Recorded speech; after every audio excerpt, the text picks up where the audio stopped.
Good day mga kapiso. Guys, update lang ng ating dalawang sisiw at na-check ko na yung mga itlog dong kanina. Wala na pong napisa. Yung isa nating inahin ay hindi nakakapagpapisa. Yung ating itong lang ang nanay na ito, tatlo, kaso lang namatay yung isa. So ayan na sila guys, 1 day old na sila ngayon at meron na silang tubigan diyan tsaka pagkain. So at umiinom na po sila ng tubig.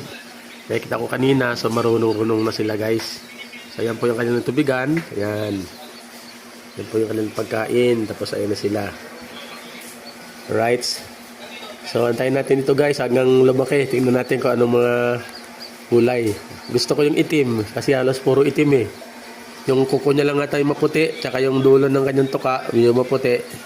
Yung isa medyo pula. Ayan. So, mistiso ito guys. May laing Australorp, yung tatay, tsaka yung nanay niya ay Tagalog. So, abangan natin guys. Ayan na sila oh. Kakatuwa pala pag ganito. Bunog-aaway na. Alright, so ganyan po ang kanilang mini brooder na ginamit ko dati sa aking ibon. Ayan, yan na sila ngayon.